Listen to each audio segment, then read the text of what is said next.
C'est le 4e live, enfin 4e Space Twitter. Aujourd'hui, l'objectif, c'est de faire un bilan sur la première année de gouvernance de Javier Milei.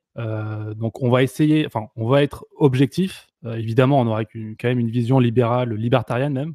Mais on va dire, en tout cas de mon côté, j'ai prévu des choses positives et des choses négatives. Je préfère le dire d'avance. Mais voilà, j'ai aussi regroupé des critiques qui ne sont pas forcément les miennes. Et bien sûr, il y aura certainement des intervenants qui viendront apporter leur grain de sel. Donc ça va être super intéressant. Notamment lorsqu'on va commencer à tenir des propos qui sont un petit peu partisans et Exactement. que grâce à la présence de Laurent, on pourra se Et de voir la dame. expliquer pourquoi Et est-ce de qu'on est l'autre. encore des gros communistes. Ah, mais je vois que Adam Villon Évidemment. est dans le chat également, donc Ah oui, parfait. Ils seront deux à nous critiquer. super. On va se faire C'est défoncer. merveilleux. N'hésitez pas à demander la parole quand vous voulez. D'ailleurs. Enfin, tout le monde. Et c'est effectivement la date anniversaire, puisqu'on est le Ouais, 10 décembre. exactement. Ça tombe bien parce que Au ouais, c'est départ, on devait prendre un petit peu d'avance, mais finalement, on a pile pris un petit peu de l'anniversaire de sa retard pour que présidence. Du coup, ouais. ça colle parfaitement, puisqu'il a été investi à la présidence de l'Argentine au 10 décembre 2023. Exactement. Donc on est pile dans les temps. En tout cas, alors la première partie que j'avais prévue, c'était sur, avant de parler plutôt des résultats, des critiques, j'ai voulu essayer de résumer ce qui avait été fait ou ce qu'il a essayé de faire. Et c'est peut-être la partie la plus dure, parce qu'on trouve tout et son contraire et que. Alors, soit il faut les chercher dans des sources obscures, soit c'est des médias français qui disent n'importe quoi, enfin qui sont très. Qui ont une vision pas du tout libérale, donc enfin très partisan. Donc c'est un peu compliqué, mais en tout cas, il y avait la grosse loi qui s'appelait la loi Omnibus, qui initialement avait plus de 660 articles. J'imagine que tout n'est pas passé. Enfin, c'est pas j'imagine, c'est que tout n'est pas passé, ça c'est sûr. C'était assez. Il y avait beaucoup de choses dedans. Alors, j'ai pas le détail hein, là. Mais en gros, c'était sur l'économie, sécurité, système judiciaire et droit civil, ce que j'ai dans mes notes là en tout cas. Donc celle-ci, alors il y a des choses qui sont passées, d'autres non. J'ai pas le détail. Si jamais vous avez le détail, n'hésitez pas surtout. En tout cas, sur la sécurité, alors j'ai vu qu'il y avait une modification de la définition de la légitime défense et des peines les plus sévères. Et aussi, alors ça, on en avait, c'est un peu vers le début, je crois, de son mandat, où il y avait aussi sur les blocages des routes lors des manifestations. Sur la fiscalité, alors, ce que j'ai lu, c'est il aurait éliminé plus de 100 types d'impôts. Alors, je ne sais pas s'il a voulu éliminer 100 types d'impôts ou s'il y est arrivé. En tout cas, c'était le projet. Il y avait aussi alors une réduction des impôts sur les gains en capital. Pardon, j'ai envie de Vas-y, t'interrompre un instant, vas-y. parce Je que t'en prie. moi-même, je n'arrive pas à trouver l'information en français. Sur lequel? Mais sur la question de la sécurité, et Ouais, sur la question particulièrement de la sécurité personnelle, qui est sur un la légitime sujet défense, tu veux dire? qui nous intéresse particulièrement. Alors, je ne sais pas quels assouplissements précisément ont été faits au niveau du traitement de la question de la légitime défense dans le droit argentin. Alors, déjà, il faudrait connaître un petit peu plus le fonctionnement de leur système judiciaire. J'imagine qu'il doit y avoir, un petit peu comme chez nous, à la fois une partie purement légaliste et une partie plutôt pragmatique, avec un équivalent des circulaires. Oui, Mais sûrement. Je vais essayer de chercher une source, mais ouais. je sais que comme Bolsonaro l'avait fait assez tôt dans son mandat, il y a eu Ah oui, une il fait quoi? volonté en mai dernier d'assouplir les conditions pour permettre l'acquisition, au moins l'acquisition d'une arme à feu. Et concernant le port lui-même sur la voie publique, je ne sais pas ce qu'il en est. Je veux savoir s'il y avait des informations à ce propos. Si quelqu'un Alors qui a là, des informations voulait. ouais, alors là, ce que j'ai, c'est ils mettent juste, c'est un peu chiant, mais ils mettent juste élargi la définition de la légitime défense. Ils mettent juste ça. C'est une source évidemment française, c'est Le Monde, donc, évidemment, vu qu'ils pensent que c'est mal, ils vont pas plus aller en détail. C'est un type d'information qui est quand même difficilement accessible pour nous, Oui, puisque pour nous français, ouais. les pigistes des différents torchons ne connaissent absolument rien au sujet. Ils sont déjà pas capables de faire la distinction entre le droit à la détention et le droit au port. Donc, de leur demander de nous rapporter des informations pertinentes sur ce sujet-là, je pense que c'est un petit peu trop à en attendre, malgré le montant de subventions qu'il aurait versé chaque année grâce aux impôts qui nous sont extorqués. Oui, oui. Je pense que pour avoir l'info, faut retaper dans les médias argentins, effectivement.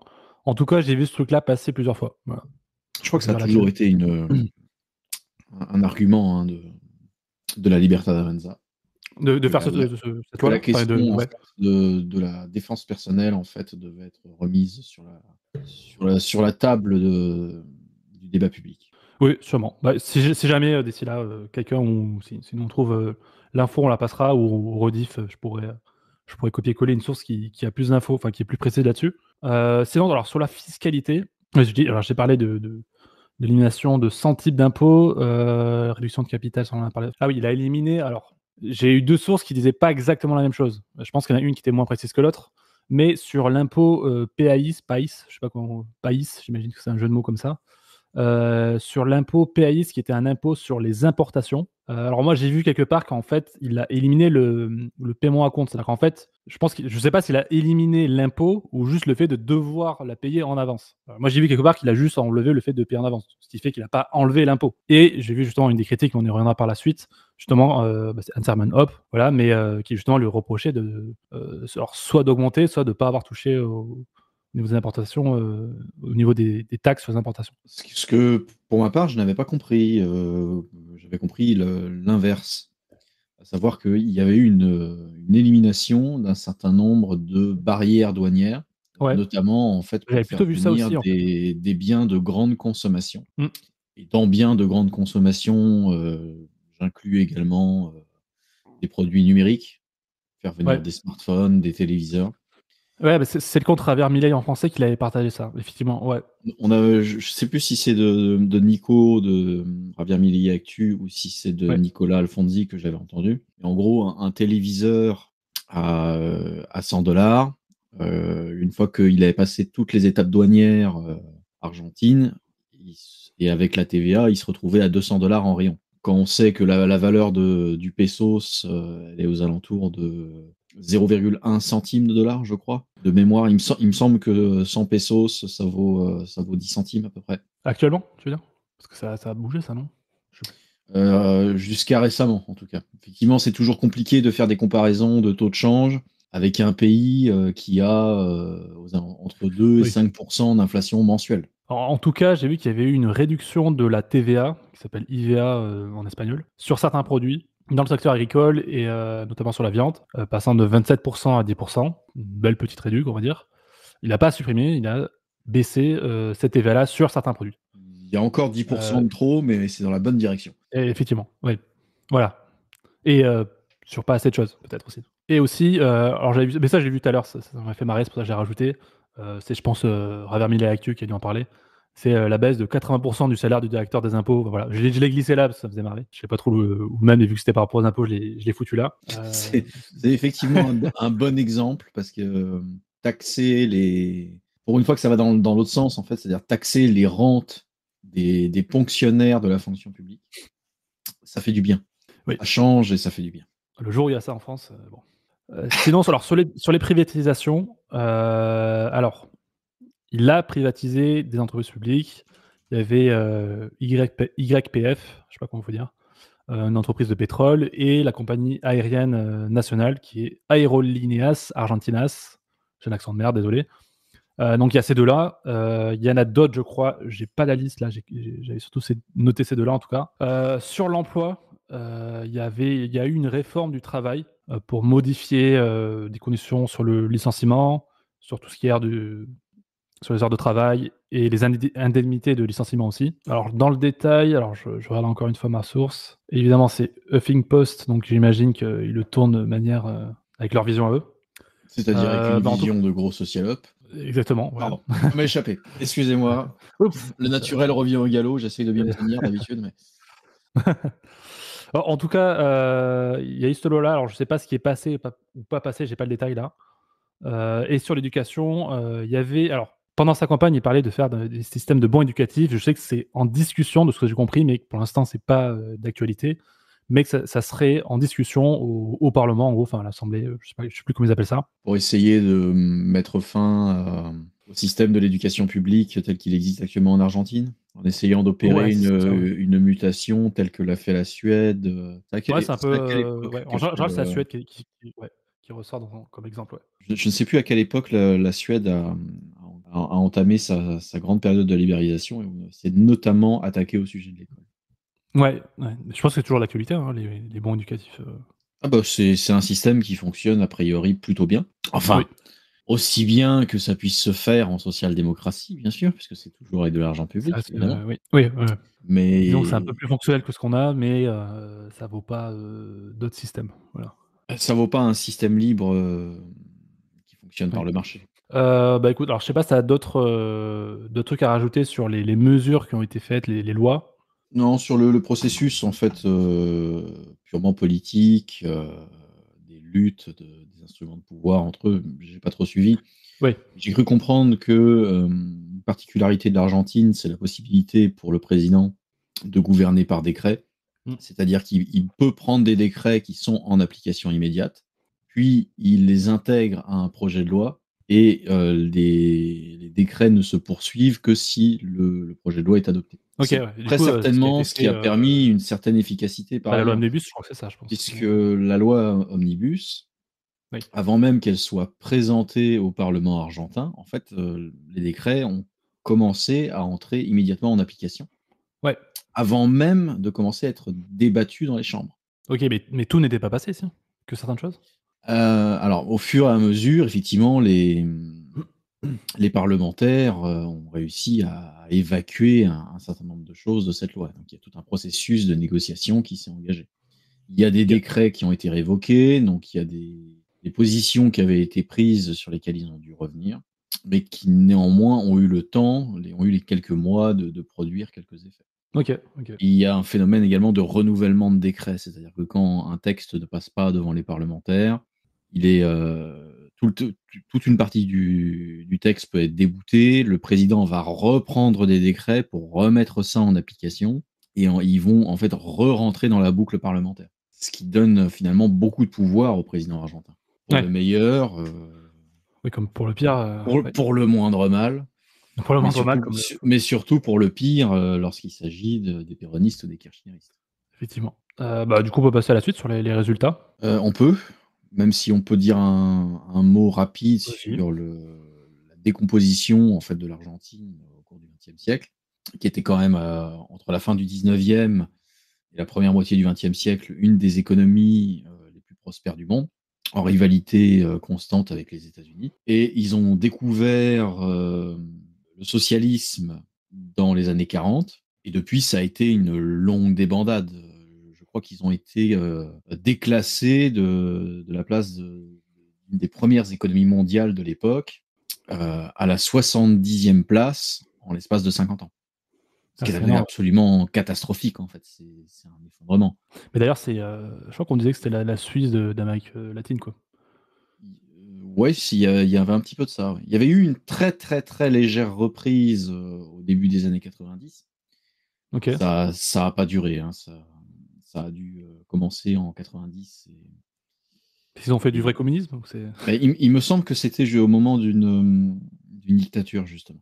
OK. Parce qu'ils ont eu tout un ensemble d'alternances entre socialisme républicain et socialisme dictatorial. Hein.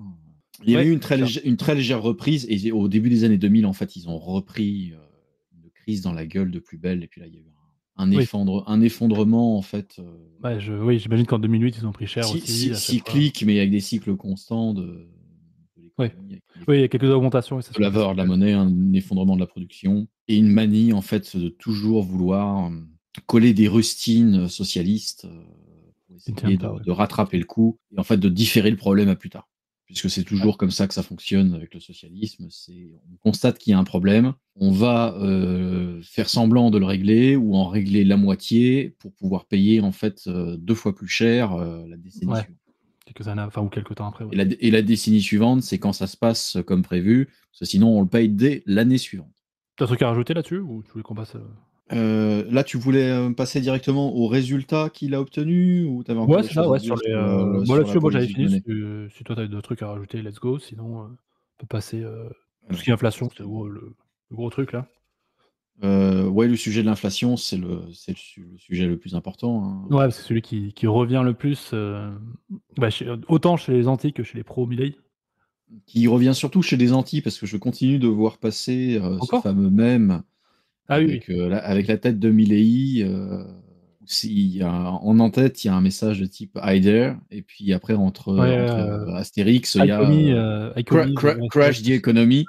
On accuse encore à gauche Milei d'être responsable en fait de la hausse spectaculaire de l'inflation ouais, alors qui a eu lieu entre novembre 2023 et février 2024.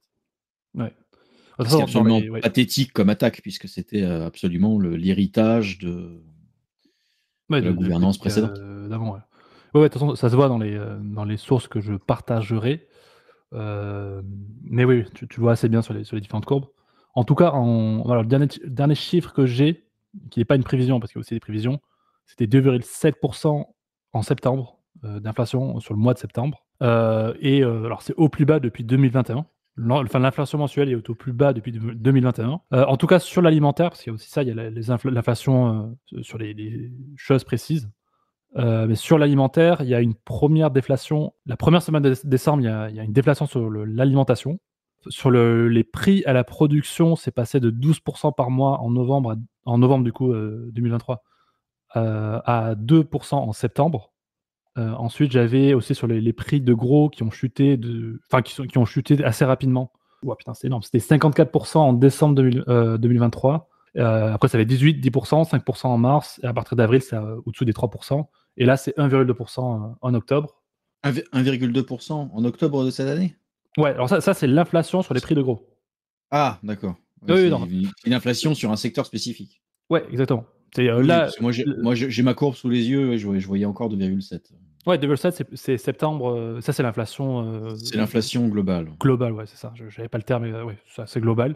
Et au niveau des prédictions du FMI, l'inflation serait au moins quasi résorbée en 2025, d'après le FMI. Alors, sur cela m'intéresse parce que ça me semble extrêmement enthousiaste. Parce que même si on a une baisse constante de l'inflation, dont une partie n'est pas forcément d'ailleurs un putain à Milei, parce que je pense que l'inflation qui s'est résorbée, enfin la hausse de l'inflation plutôt qui s'est résorbée entre mi-décembre 2023 et début février 2024, est-ce qu'on peut lui en attribuer le crédit? Ça me semble assez discutable. Moi, ce qui me semble surtout intéressant, c'est le fait qu'à partir de février, cette baisse de l'inflation s'est stabilisée à peu près jusqu'en mai. En mai, on était déjà descendu à 4% d'inflation mensuelle. C'est une baisse qui se poursuit, mais c'est surtout que à l'heure actuelle, depuis un peu plus de 6 mois maintenant, c'est une baisse qui est stable. C'est-à-dire qu'on a une stabilisation qui reste encore très élevée. Hein. Quand on a 3% d'inflation annuelle, on râle, mais eux, ils sont à 3% d'inflation mensuelle. On n'arrive pas à se rendre compte de ce que ça représente. Hein. Je sais pas si tu as vu le graphe que j'ai envoyé là. Alors là, c'est, je crois, annuel. Et c'est justement avec la prévision. C'est quand même, la courbe est super impressionnante. Alors, c'est des prévisions, mais si les prévisions sont vraies. Ouais, il y a eu une chute libre. Hein. Salut les gars. Salut, ça va? Salut Nico. Il y a eu une chute libre. Juste pour apporter des précisions, la décennie où ça a remonté, comme l'a dit Slater, c'était 89-99 sous Menem, qui a appliqué pas mal de politiques économiques libérales, notamment avec énormément de privatisation. C'est là que ça a remonté, effectivement, quand Menem est parti. Après, ça a rechuté. Et pour l'inflation, si, il y a une grosse chute, une énorme chute en fait.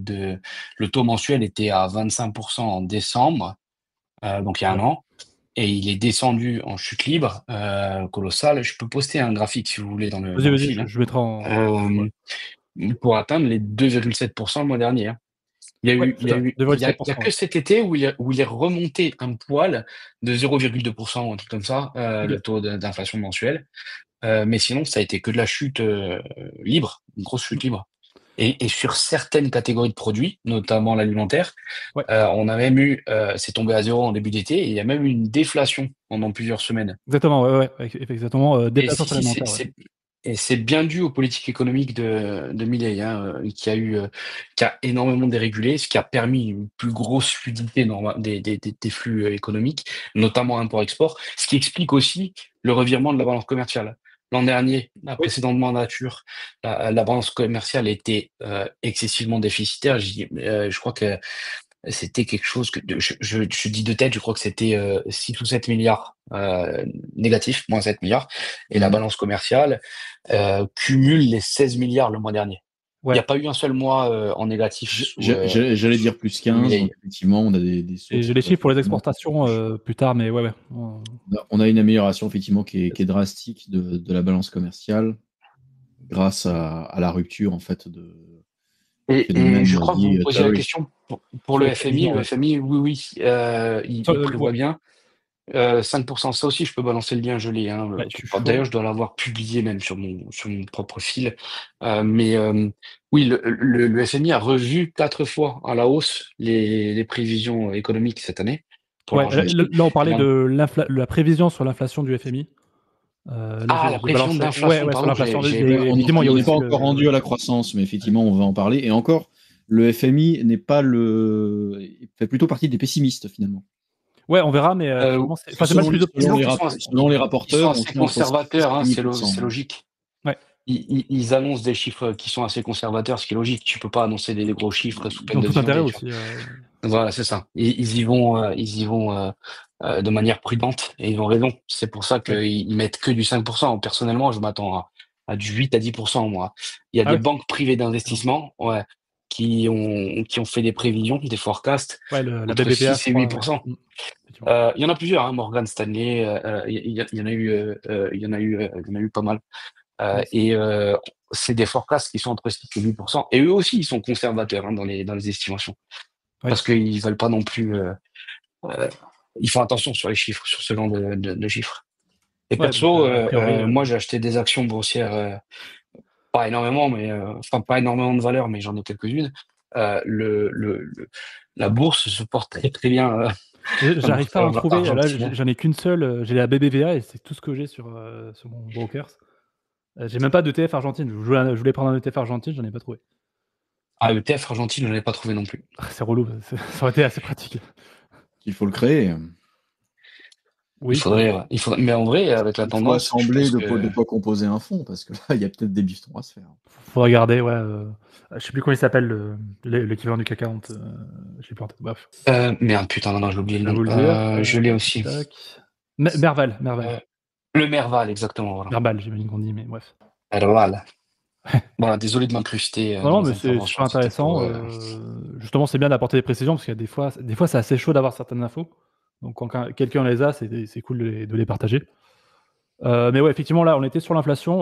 Moi, c'est tout ce que j'avais à dire sur l'inflation. Prévisions du FMI sont très positives pour le coup, là, les prévisions sur l'inflation que j'ai partagées, sur l'inflation annuelle. Je ne sais pas à combien on arrive d'inflation annuelle cumulée. Là, on était sur le graphique que j'ai partagé. Alors, c'est du 250. En décembre dernier, c'était 240. Ouais, c'est ça. Il faut pas oublier que c'est l'inverse des intérêts composés. À chaque fois que les prix ont augmenté à un mois donné, si le mois suivant on mesure un 2%, c'est par rapport au mois suivant. Donc, mais là, en gros, c'est strictement l'inverse des intérêts composés. C'est l'emmerdement composé. Ouais, c'est ça. Alors, en gros, d'ici 2026, alors attends, parce que le graphe, il est un peu chiant à lire. D'ici 2025, ça a l'air d'être du 50 annuel. Et ensuite, il prévoit d'ici 2030, c'est hyper prévisionnel, que ce soit vers les zéros, quoi. Après, concrètement, et puis il faut se dire que c'est pareil, en fait, il n'est que président et il n'a pas la majorité dans la Chambre parce qu'elle est renouvelée que par tiers. Et il avance en plus avec un boulet au pied, en fait, qui est le fait qu'il n'a pas la Chambre. Qui est la démocratie. Exactement. Et pour le coup, malheureusement, il n'a pas un taux de représentation parlementaire qui soit à peu près équivalent à sa popularité. Ouais. Il y aura un nouveau tiers renouvelé. Les yeux, mis à part un petit pic de Macri, il fait plutôt partie des présidents très populaires. Il a 61% d'approbation de ce que j'ai vu dans les derniers trucs. Je l'avais mis après, on peut le balancer là. Je vois sur le graphe que Fernandez était monté très haut, mais bon, d'un autre côté, quand tu promets des trucs gratuits, je fais des mouvements de guillemets avec mes doigts, à une grande partie de la population, forcément, tu gagnes. C'est le propre du socialisme, hein. Tu leur dis, je vais vous fournir énormément de. Je vais augmenter le SMIC à 1600, vous n'allez plus être pauvre, tout le monde, ça va être le paradis, les petits oiseaux, tout le monde est content, hein, c'est forcément. Ouais. Tout va être gratuit, vous n'aurez plus besoin de travailler, on vous livrera directement vos courses dans la bouche, tout va bien se passer. Ne vous inquiétez pas, les riches vont payer. Mais bien sûr. L'argent magique tombe du ciel. Ça va bien se passer pendant 2 semaines et demie. Max. Ouais, le téléphone a crash. Le téléphone qui host le live a crash. Donc désolé tout le monde. C'est parce que nous sommes des vrais journalistes, nous n'avons pas de subvention, donc nous hébergeons nos systèmes techniques avec nos propres moyens. Exactement. Du coup, demain, j'en ai perdu Nicolas. On devrait peut-être postuler pour... Chez France Info ? Non, pour auprès du CNC pour avoir une les aides, subvention quelconque. En vrai, au culot, ça peut être rigolo de postuler. Même un petit montant, hein, ça sera toujours ça de récupérer sur nos impôts. C'est quand même bien qu'il soit là, parce que faut quand même que j'avoue que j'ai pompé la moitié de mes notes sur sa chronique. Donc. Ah ouais. Sur la mienne, tu parles. Il y a un moment, je vais aux sources les plus pertinentes. Tu parles de ma chronique ? Bien sûr, ouais. ta dernière chronique dans Les Méchants Capitalistes. Elle était bien. C'est qu'elle était cool, ouais. Elle était parfaite. Je l'ai écouté aussi. Mais j'ai essayé de compiler un petit peu à partir de Nico Ravir-Milei Actu, qui fait un travail formidable. Ouais, pareil aussi. De toute façon, moi, c'est Ravir-Milei. C'est difficile de compiler. Ouais. Et il y avait aussi les articles qu'a fait Charles Lajoie, je crois qu'il s'appelle, sur Twitter. Il y a pas mal d'infos super intéressantes et beaucoup de sources. Donc, il y a quelques-unes qui sont des sources de lui que j'ai pu partager. Ouais. Charles Lajoie qui, avec Wittgen, serait un invité de choix le jour où on parlera de la question du géolibertarianisme et du georgisme. Exactement. Parce qu'ils sont tous les deux très bien calés sur le sujet. Puisque au Média Libre, nous abordons tous les libertarianismes. Exactement. Nous sommes ouverts d'esprit. Autre, hein. Exactement. Même tout ce qui est NRX, même des libéraux. Même des libéraux, pour dire. Pas de libéraux. Ça, c'est dur. Ça, c'est dur. Du coup, alors, je sais plus où on en était. Sur le... Ah si, le budget. Sur le budget, alors, ce que j'avais noté, tac. En octobre, c'est un sujet particulièrement pertinent. À une époque où la France annonce un déficit de combien ? Sur la loi de budget de fin 2024, ils annoncent un déficit de 6,1%, je crois.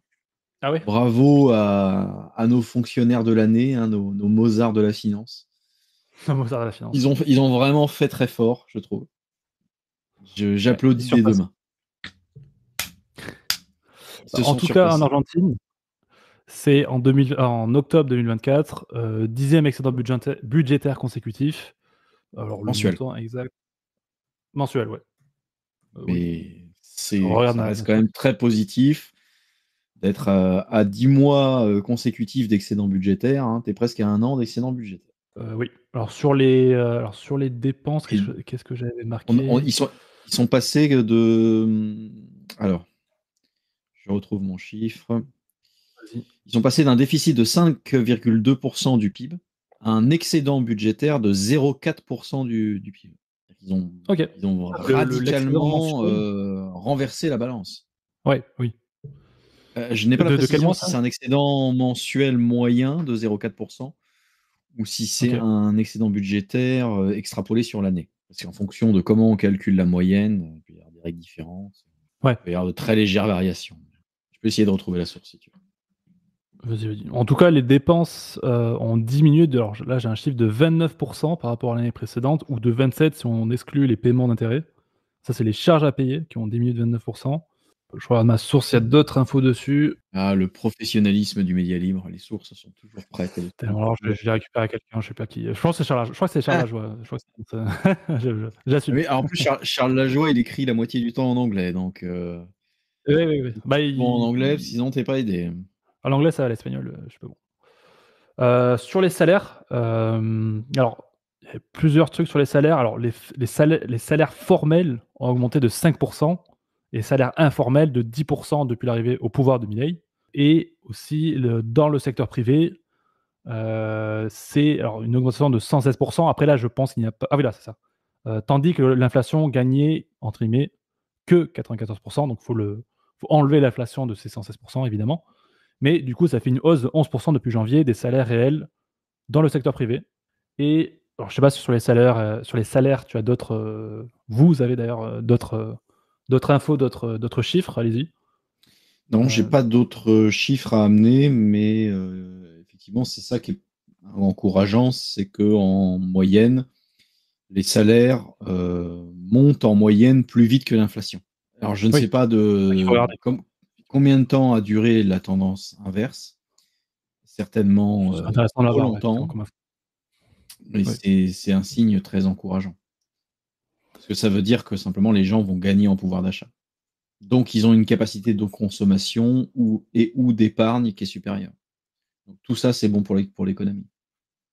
Ouais.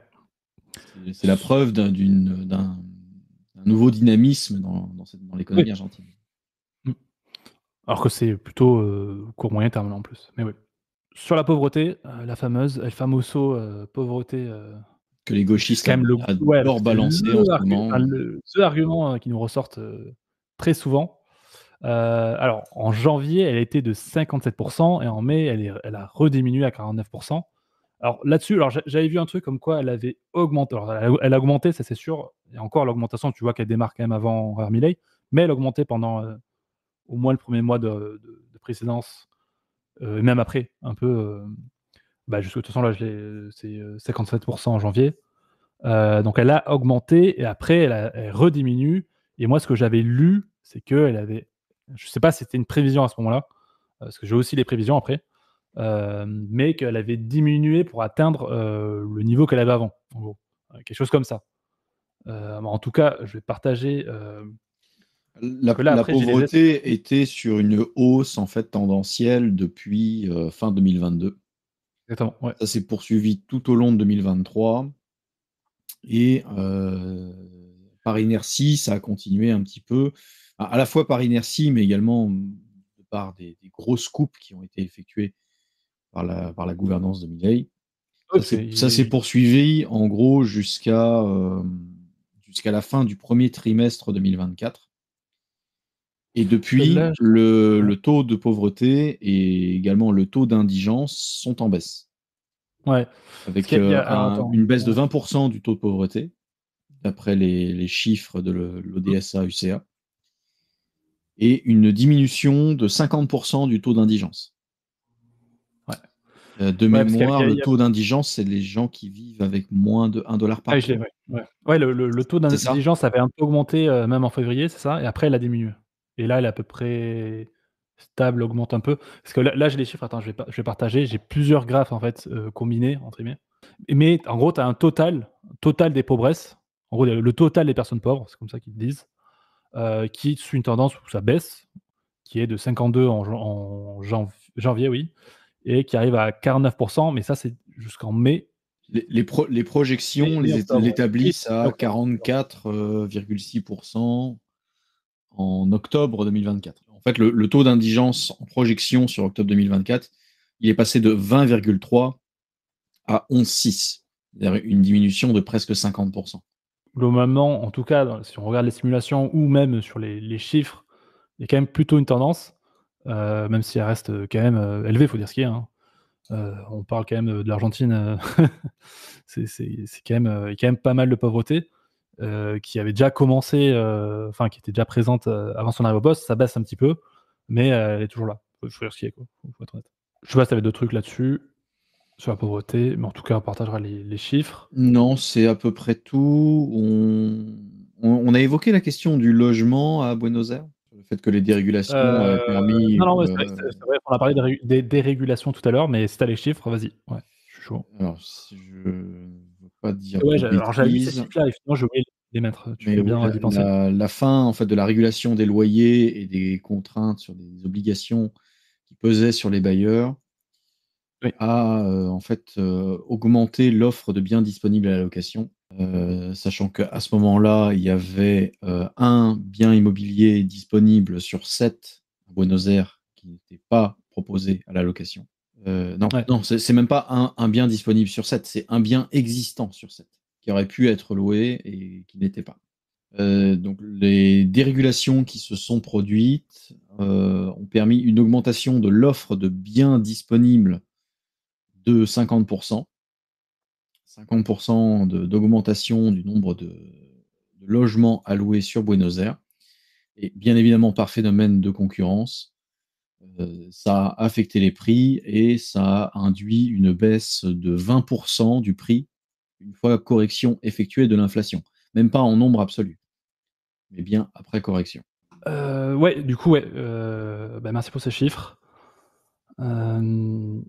Là, j'avais un chiffre sur les exportations. C'est vrai qu'en fait, ça revient un peu à ce que disait tout à l'heure Nicolas. En gros, là, on voit avant la prise de poste, c'était, on est arrivé jusqu'à moins 16% en octobre 2023. Et là, on a plus 29% d'exportation en septembre. Alors, je regarde la source. Oh putain, ouais, c'est que c'est marrant. Ça doit être ça, puisqu'on était effectivement à moins 6 ou moins 7 milliards de dollars. Ouais, exactement. Attends, là, j'ai du moins 0. Donc à 6 ou 7 milliards de dollars de déficit de la balance commerciale. Ouais. Et on est passé à... Moi, j'avais trouvé 15 et Nico nous disait 16 milliards de dollars d'excédent sur la balance commerciale import-export. C'est ça. Ce qui est extrêmement encourageant. Ça veut dire que l'Argentine est déjà redevenue compétitive. Et du coup, sur la croissance, là, on va pouvoir parler un petit peu aussi, comme on a déjà commencé à l'évoquer tout à l'heure, sur le FMI. Alors du coup, on l'a déjà dit tout à l'heure, le FMI prévoyait 5% de croissance en 2025, la plus forte croissance de la région Amérique latine d'ailleurs. J'avais vu forte croissance prévue également à 2026, à 4%. Et au niveau des autres estimations, World Bank, c'est 5%. Fitch Solutions, c'est 2,8%, c'est un peu bas. Et du coup, BBVA Research, alors BBVA, je pense que c'est la banque, en gros, c'est la grosse banque en Argentine, on va dire, qui fait partie du coup du Merval, du fameux Merval, qui prévoit 6%. L'OCDE, là c'est écrit en anglais, prévoit du 3,9%. Après, en fait, c'est une tendance entre 2,5 et 5%, c'est souvent ça. Il y a une estimation, là, je vais partager le lien, faite. Alors après, j'ai pas le détail des économistes, je vous laisserai chercher sur le lien exactement. Mais une estimation faite à partir de. C'est 28 économistes qui ont fait cette estimation-là, qui prévoyaient pareil, je crois que c'est du 3,5%. Voilà, en gros, ouais, j'avais vu ce chiffre-là. En moyenne, on est sur du 4,4%. 4,47%, pardon. Après, alors Nicolas nous parlait de chiffres plus élevés tout à l'heure. Là, j'ai pas l'info, mais je sais pas si tu avais d'autres choses sur la croissance, là, de ton côté. Non, c'est à peu près tout. Les chiffres sont un petit peu variables en fonction des rapporteurs. Il y a plus ou moins d'optimisme ou de pessimisme. Après pessimisme, si le FMI, avec toute sa prudence, prévoit 5% de croissance, et comme on l'a dit, 4 fois revu à la hausse, c'est extrêmement encourageant, c'est même exceptionnel. Yes. Écoutez, alors si vous avez... Alors, je sais pas si toi de ton côté tu avais d'autres trucs. Popularité, on en a déjà parlé tout à l'heure, c'était 61% d'approbation récemment, je sais plus quand. Non, sur les notes que j'avais prises, globalement, on a fait le tour, non? Tu as prévu en fait tout ce que moi j'avais noté. J'espère pour l'Argentine, très personnellement, qu'ils vont poursuivre la diminution du nombre de fonctionnaires. Ils ont déjà fait fort en arrêtant une grande partie en fait des chantiers publics qui avaient été programmés. Oui. Tous ceux pour lesquels les travaux n'avaient pas débuté, au moins une grande partie, ont été annulés. En termes de suppression de postes de fonctionnaires, je crois qu'il y en avait 50 000 qui étaient prévus. Et il y en a 33 000 qui ont effectivement été supprimés. Donc 33 000 fonctionnaires qui ont été remis sur le marché de l'emploi. Ouais. De gré ou de force. Et j'avais noté 2 commentaires. Je n'arrive pas à retrouver l'origine de la citation, mais c'est le journal The Economist qui voulait résumer ça comme l'une des doses les plus radicales de médecine libérale depuis le thatcherisme. C'est court, mais ça a le mérite d'être clair. C'est un bon résumé. Et j'avais noté de Nathalie Janson, qui est économiste et enseignante-chercheuse à Neoma, qui disait que d'une certaine façon, Milley avait lavé plus blanc que n'aurait lavé blanc le FMI, qu'il a fait en gros en un an ce que le FMI aurait exigé en 2 ou 3 ans de restructuration. Ouais, mais après, eux, en plus, ils auraient augmenté les impôts, je pense. Et elle a particulièrement salué en fait la stabilisation de la monnaie, les économies structurelles et surtout une baisse drastique de l'impression monétaire. Peut-être un début de la fin de la planche à billets. On peut passer à la dernière partie. Alors, j'avais noté une partie sur l'influence de Milley sur les différents médias ou personnalités politiques en France. C'est quand même, je veux dire, c'est aussi, je pense, un effet positif. Alors, après, on va en parler, de si c'est positif ou négatif. Mais du fait que on parle beaucoup plus juste de libéralisme déjà, et de manière moins négative qu'avant, en tout cas, forcément, ça dépend des médias. Mais rien qu'aujourd'hui, je crois qu'il y avait un article de Figaro c'était Philippe Agion, je sais pas quoi faut dire, qui est un économiste qui est pas forcément le plus libéral des économistes. Bon, il est pas non plus marxiste, faut pas déconner, mais qui a été d'ailleurs qui avait appelé à voter Hollande et Macron. Ouais, donc c'est un keynésien de base, donc un socialiste. Voilà, exactement. Qui lui avait salué, il a dit voilà, je suis pas forcément d'accord avec ses méthodes, mais qui a quand même salué les effets positifs sur l'économie, on va dire ça comme ça. Ce qui est déjà un grand pas pour un keynésien. C'est quand même énorme. Ils sont pas tous comme ça, mais et de manière générale, il y a quand même de plus en plus d'articles qu'on se remet il y a un an. On voyait des articles, c'était limite la fin du monde en Argentine dans 2 mois quand on écoutait certains. Il y a eu des retournements, j'ai envie de dire, des retournements de veste de certains médias. Après, bon, dans un média, tu as plusieurs lignes, il y a plusieurs personnes qui parlent dedans, donc ça va pas tout dire. Hein. Mais il y a quand même, je trouve, un changement Il y avait tout de même un consensus médiatique dans la presse française entre son élection et son investiture pour dire que c'était le péril fasciste, la dictature ultralibérale et je ne sais quelle autre stupidité. Et que ça allait être une expérience foireuse, etc. Là, il y a pas mal de personnes qui... C'était évidemment complètement con, et bon, une partie de la presse commence à réviser un petit peu ses jugements. Évidemment, je m'attends pas à ce que Le Monde, encore moins Libération, et encore moins l'UMA commencent à parler positivement de Milley, bien évidemment. Mais tu vois, même, je crois que je t'avais partagé sur Europe 1, sur Sud-Ouest, moi j'étais assez surpris de la ligne éditoriale, du tout un journal aussi, et même sur BFM, y compris sur BFM TV. J'ai trouvé que c'était un petit peu, ça changeait un petit peu du discours habituel. C'est ça, ouais. Là, sur Sud-Ouest, de mémoire, en gros, l'article disait, il était quand même un peu critique sur Milley, mais il disait quand même qu'il y avait des bons effets à son truc-là. Ce qui est déjà un énorme pas en avant, quoi, on va dire ça comme ça. Tous, hein, ils émettent beaucoup de réserves, mais on n'est plus sur un discours caricatural, disons. Ouais, on n'est pas sur la catastrophe économique. Il y a quand même une prise de conscience que, en tout cas, le libéralisme, on nous reviendra après si c'est vraiment du libertarisme ou quoi, n'est pas le crash annoncé que certains annoncent, contrairement à d'autres politiques économiques. Et après, bon, ça, on peut le regretter. Voilà. Mais il y a aussi une influence donc, sur les médias et sur certaines personnalités politiques, on va dire. Je sais que... Alors, ça en fait chez certains, moi le premier. Je sais que Eric Ciotti a commencé à sortir, citer carrément Milley. Ouais, bon, avec beaucoup de maladresse, puisqu'il parle de libéralisme pendant 5 minutes, et puis 1 heure après, dans une interview, il défend les retraites géantes des boomers. Ouais. Bon, il essaye peut-être de surfer un petit peu, hein, comme d'habitude. Les Français, ils disent tout et son contraire. Il y a Sarah Knafo, qui je trouve fait preuve d'un petit peu plus de cohérence. D'ailleurs, ce qu'elle a dit sur Pôle emploi, mais France Travail, j'avoue, c'était pas mal. Enfin, je savais pas qu'il y avait 50 000 personnes qui travaillaient chez France Travail. Je trouve ça juste abusé.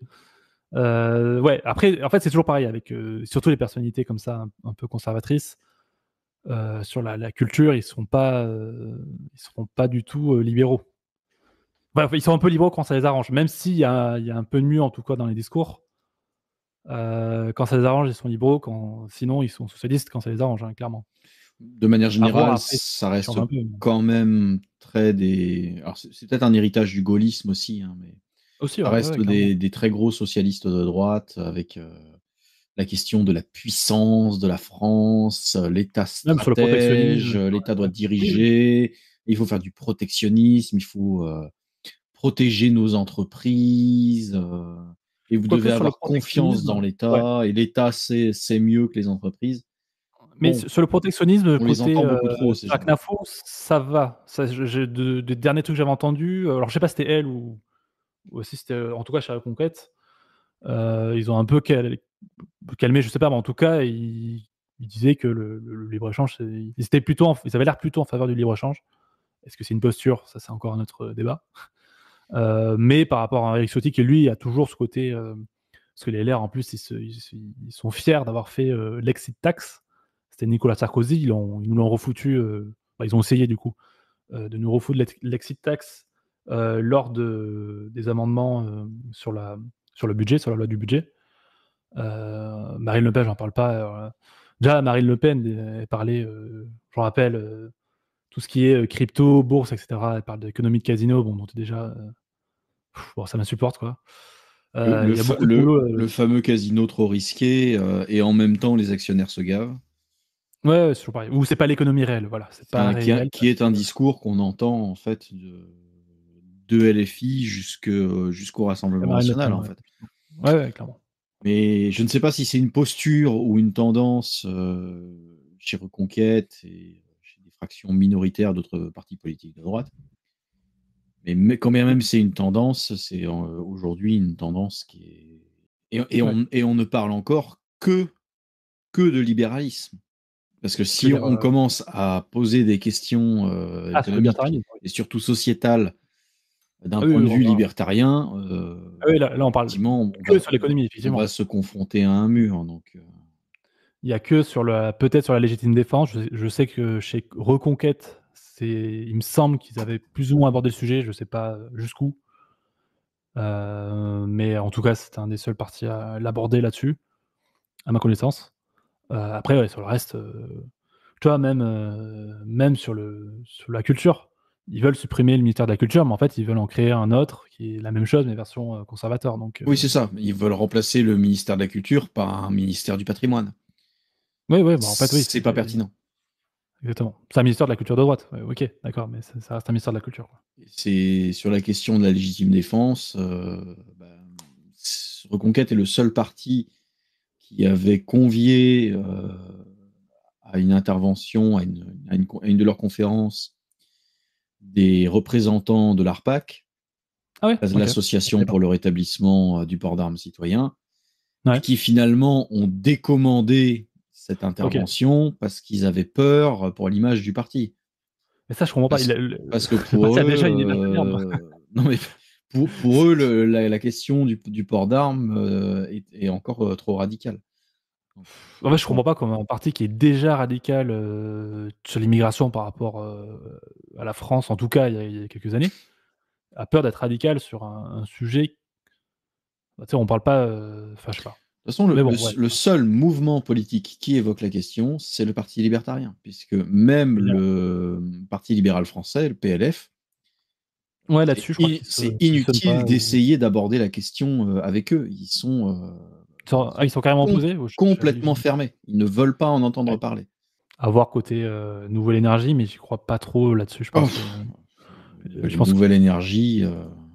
c'est pas assez consensuel. Non, mais Donc, David Linard est bien gentil, son micro-parti est bien gentil, mais il ne s'attaque pas au sujet de fond. ouais, ça pourrait être l'objet de notre space de parler des partis français. Mais en tout cas, sauf si tu avais d'autres trucs à dire dessus, on peut passer sur la partie critique. Je sais qu'il y en a peut-être qui l'attendent. On a vaguement évoqué la question des arguments des gros opposants à Milei que sont les gauchistes. Ah ouais, moi je parlais pas de ça. Globalement, Ah on oui, a vu que ça tenait pas debout, hein. Il n'a pas craché l'économie, il n'a pas provoqué l'inflation, il n'a pas provoqué de hausse durable de la pauvreté. Ses résultats sont oui. extrêmement encourageants. tout ce que n'ont les gauchistes, en fait, c'est la répétition. C'est-à-dire, ils continuent de poster les mêmes inepties. Ils se font debunk en boucle et ils ignorent complètement, ils se bouchent les oreilles, ils font là, et puis ils continuent de reposter exactement les mêmes réflexions stupides. Bon, est-ce qu'on doit être surpris de ce type de comportement? Non, bien sûr.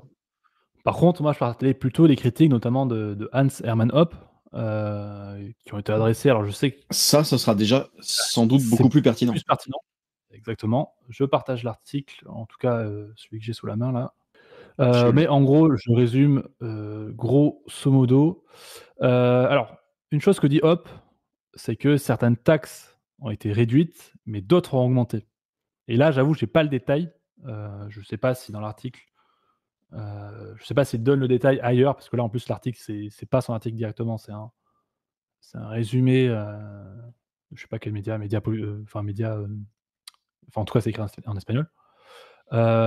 Mais ouais, il dit que certaines taxes ont été augmentées, bien que certaines ont été réduites, notamment sur, et voilà, et c'est là, on en revient avec ce que je disais tout à l'heure, sur les carburants et les importations. C'est pour ça que sur les importations, on a vu qu'il y avait des taxes qui avaient diminué.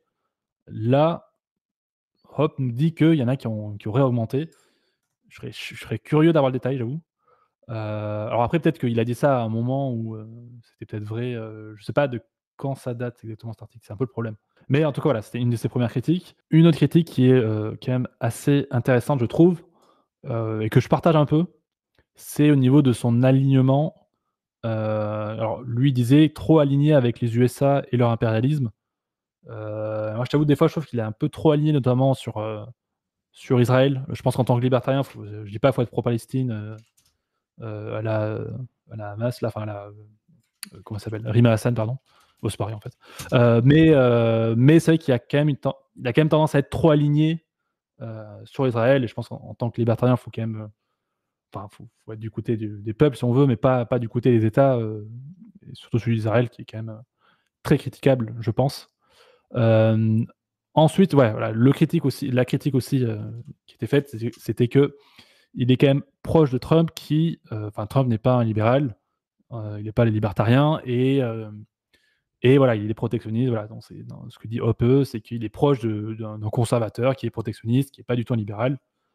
Ceci dit, c'est vrai que je pense que Milley par rapport à Trump, c'est de la stratégie internationale, on va dire, plus qu'un alignement politique, philosophique.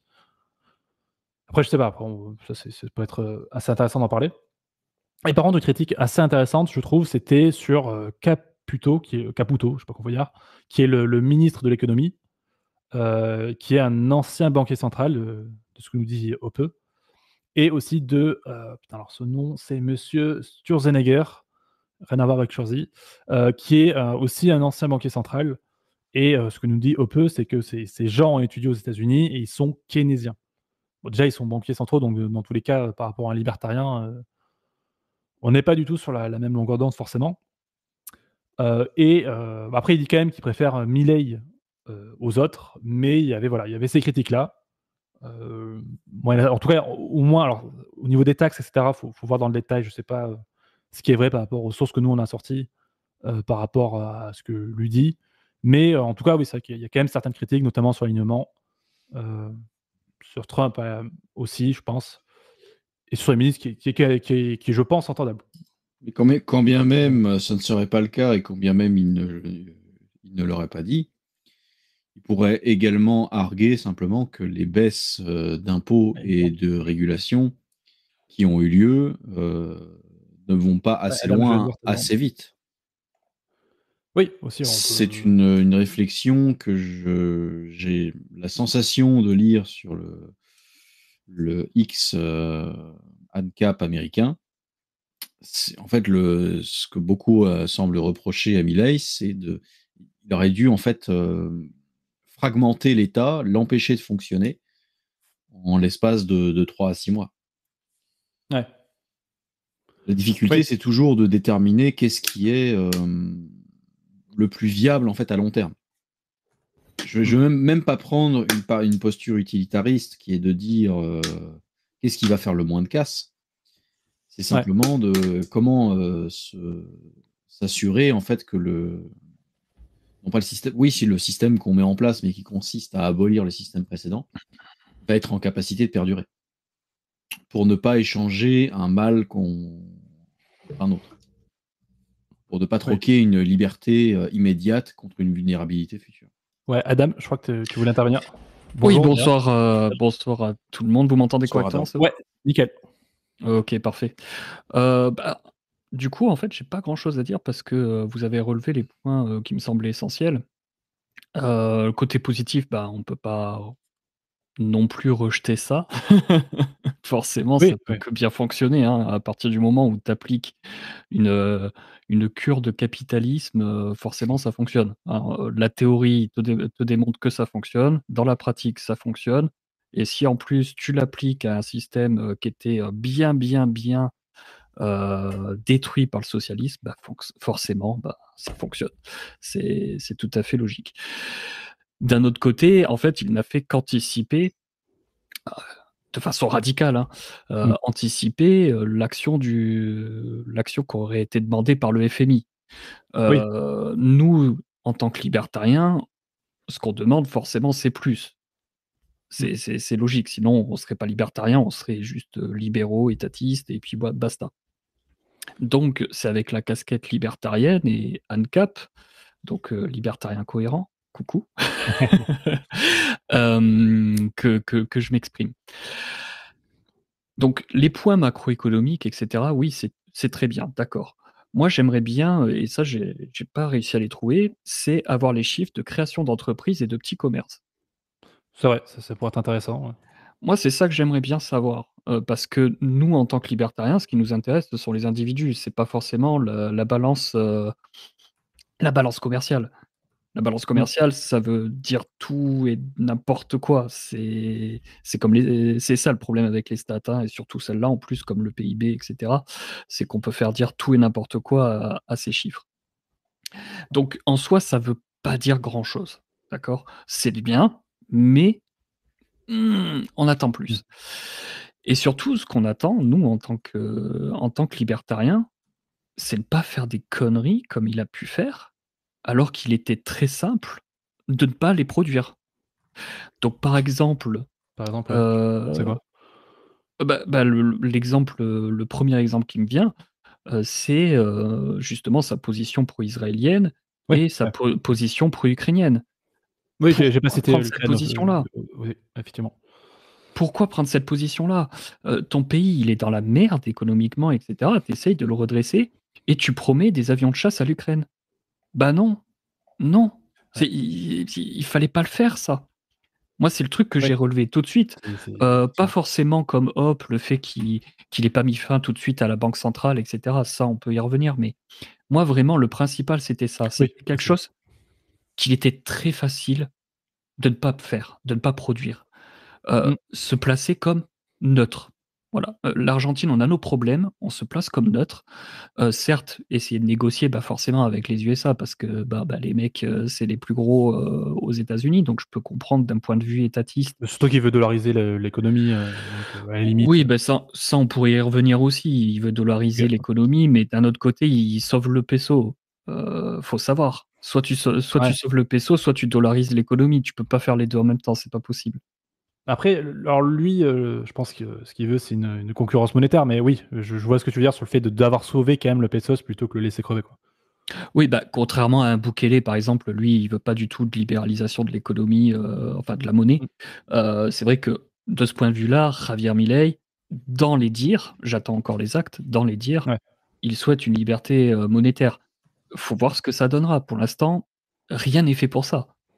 Oui, pour l'instant, c'est pas fait. Il le fait, c'est intéressant. Mais ouais. Comme tu disais, il y a le mec là qui fait penser à Schwarzenegger. Moi non plus, j'arriverai pas à le dire non plus. Hein. Chaque fois, je dis. Je suis à latin, je suis pas à germanique, donc ça va être compliqué pour moi. Mais quand tu nommes des gens comme ça, voilà. Quand tu nommes des gens comme ça, et c'est tout le problème, parce que là, c'est juste une petite liste, mais en fait, cette liste-là, elle a été produite par Oscar Gros. C'est surtout lui qu'il faut aller lire. Oscar Gros, il est sur Twitter. Il a fait une milléscopie. Bon, qui date un peu, il y a certaines choses qui sont à modifier aujourd'hui. T'aurais le lien tout à fait juste. Ou au pire, tu me le passeras après. Ouais, je te le passerai après. Ouais. C'est juste une toute petite liste de gens de la caste qu'il a mis au pouvoir à ses côtés. Mais en fait, il y en a des tonnes. Tu regardes certains secrétariats, certains machins, etc. Il a placé des amis ou des membres de sa famille à ces postes-là. Ok. Les partenaires, C'est pas juste, normal. t'es déjà intervenant, je crois, si jamais tu voulais parler. Faut que tu Oui, tu as juste à démuter ton micro. Ouais, parce que normalement, on a déjà accepté ta demande. Oui, ça marche, les gars, c'est que j'attends. Merci à vous. Ah, c'était pour. Ok, d'accord. Je pensais que t'avais Il est poli, en fait, il lève la main pour prendre la parole. Un mec poli à saluer. Faut pas hésiter à me couper, hein. Ce que j'ai fait d'ailleurs, désolé Adam, mais oui, mais non, faut pas hésiter, j'ai l'habitude de parler, du coup, faut me couper. Oui, alors du coup, il a nommé des gens, des proches de lui, c'est ça? Ou parce que ouais. Ok, alors ça, je t'avoue, j'avais pas l'info. Bah forcément, parce que les infos qu'on a en France, c'est des gens qui sont à fond militants, Javier Milei. Oui. Donc ou forcément, l'inverse. Ouais. Ou l'inverse, mais ceux qui sont totalement l'inverse, c'est des gauchistes. Des gauchistes. Bon, tu sais, ils vont pas reprocher à Milei ce qu'ils font eux-mêmes. Oui. Placer au pouvoir ses amis, bon. Ah oui. Alors, là-dessus, on va dire c'est une tradition argentine. Alors ça n'excuse peut-être pas, mais c'est une tradition de l'Amérique latine. Hein, d'Amérique latine aussi. Ouais.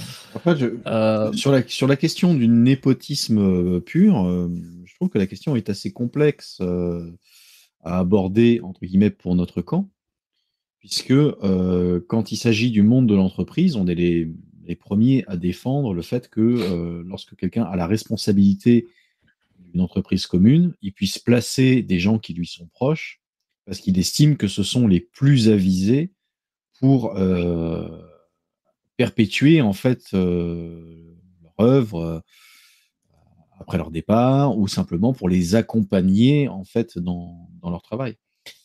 Oui, mais une chose, la difficulté, c'est les entreprises, elles sont sur le marché libre. Oui, tout à fait, absolument. Pas l'État.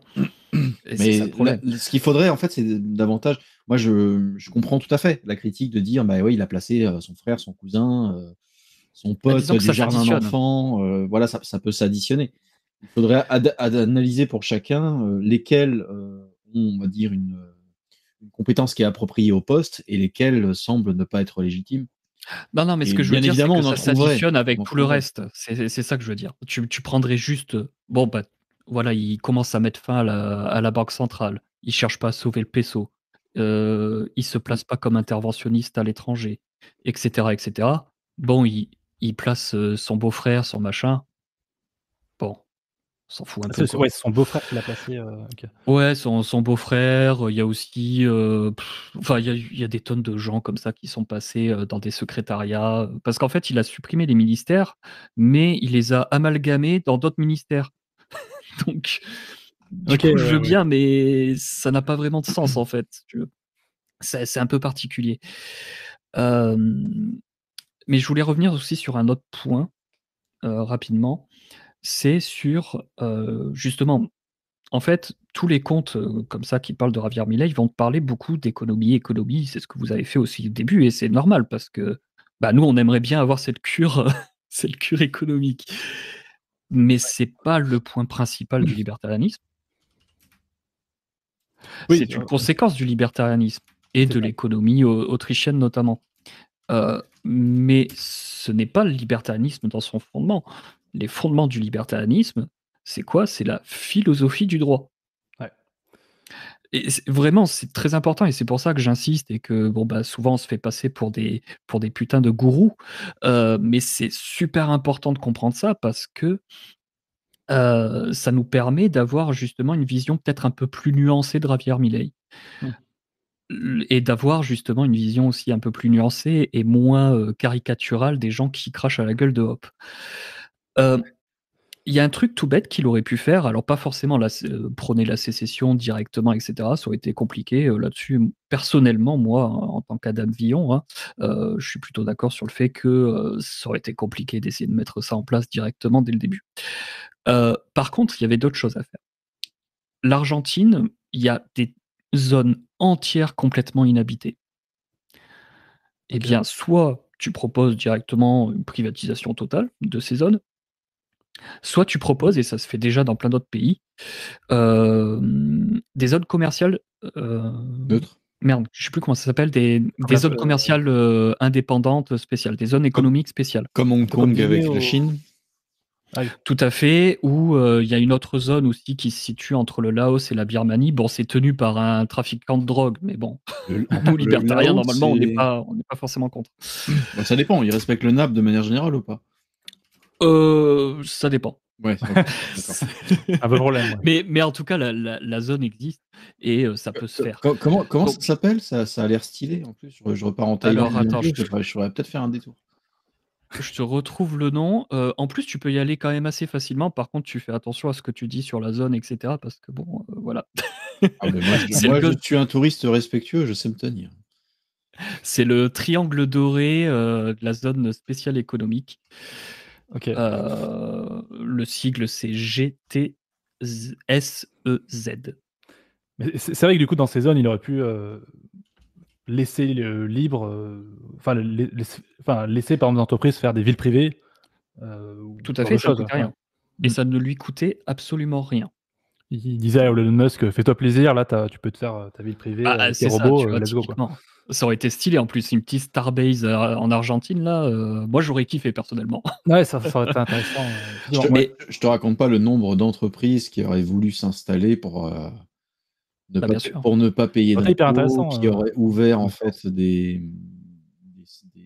qui auraient monté de toutes pièces les infrastructures nécessaires pour distribuer leurs biens et leurs services.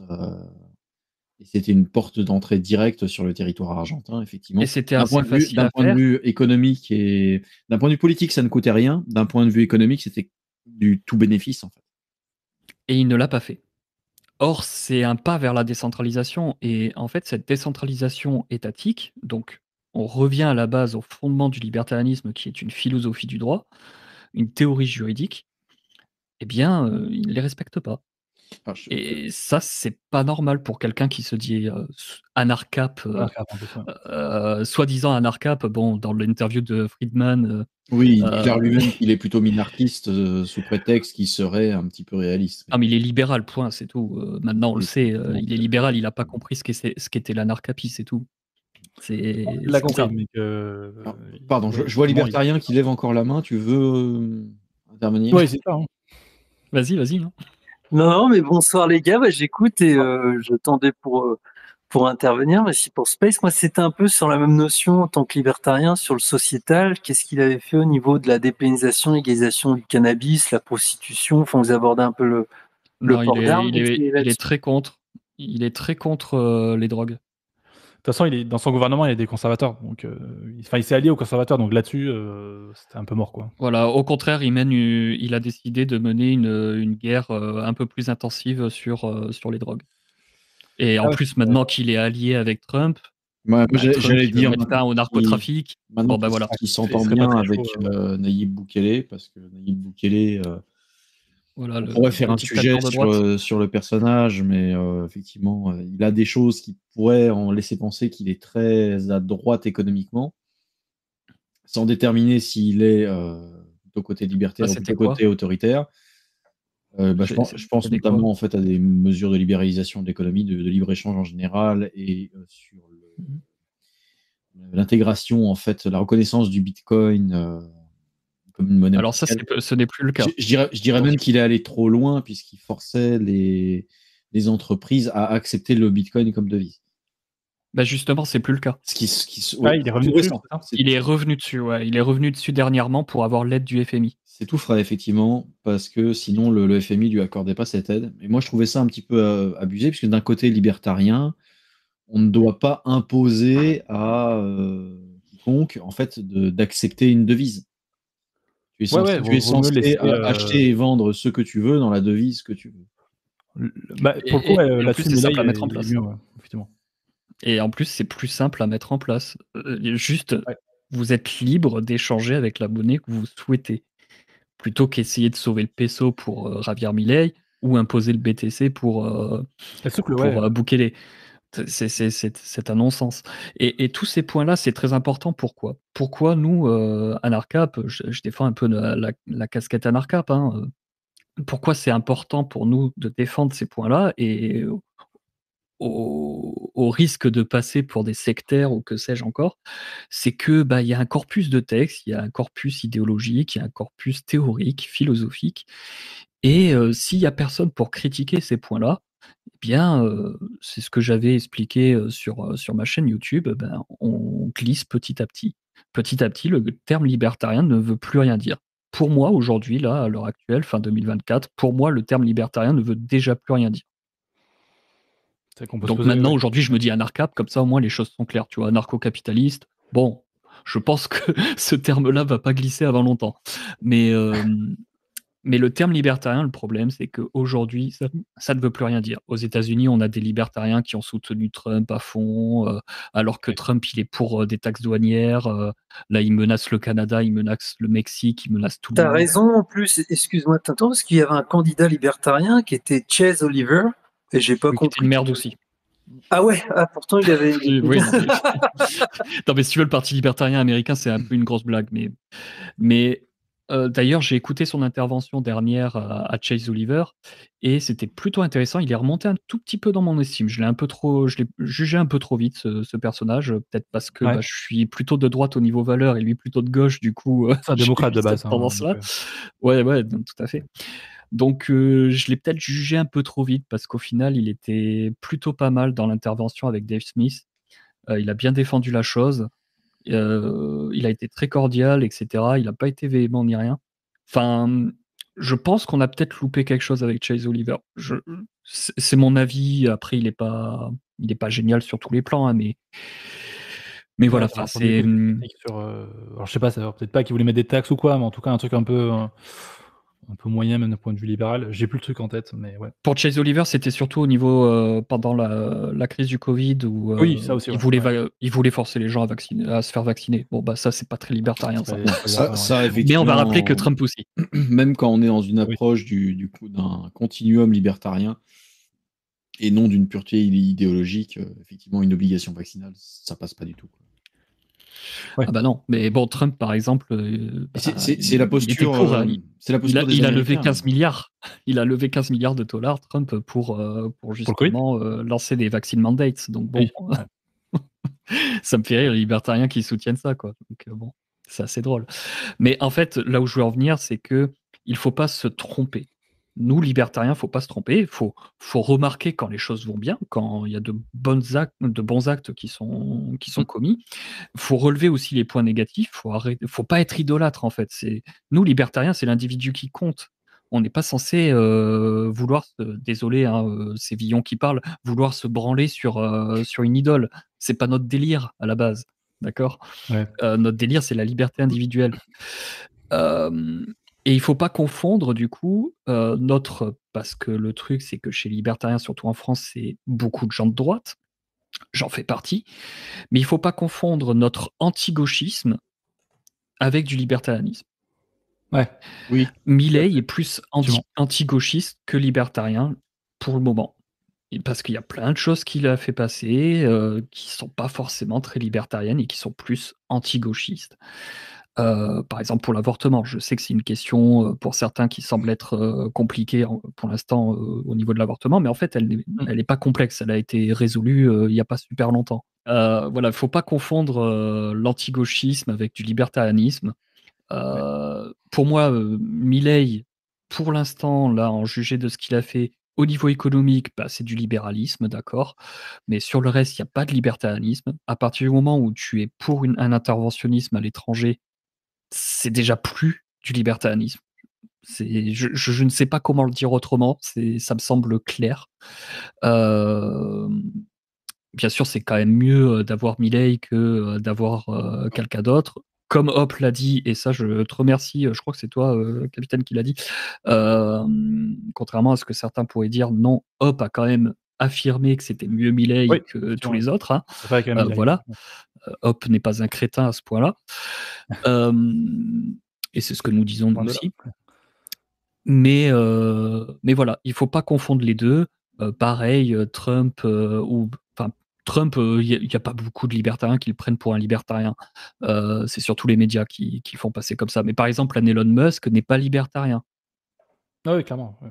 Voilà. Et c'est pas parce qu'il j'ai est l'impression que anti-gauchiste et donc même aux anti-socialiste qu'il est États-Unis, libertarien. même aux États-Unis où il y aurait jusqu'à 15% de l'électorat qui serait libertarien de sensibilité philosophique, mais dans un continuum qui va de national-libertarien à géo-libertarien en passant par ANCAP, j'ai l'impression que même pour l'ensemble, Musk et Trump, ils les voient plus comme des alliés de circonstances pour lutter contre le gauchisme que l'anti-gauchisme. qu'ils ne les reconnaissent en fait dans leur philosophie. Donc ça rejoint tout à fait ce que tu disais sur la posture anti-gauchiste, qui est une posture finalement assez stratégique.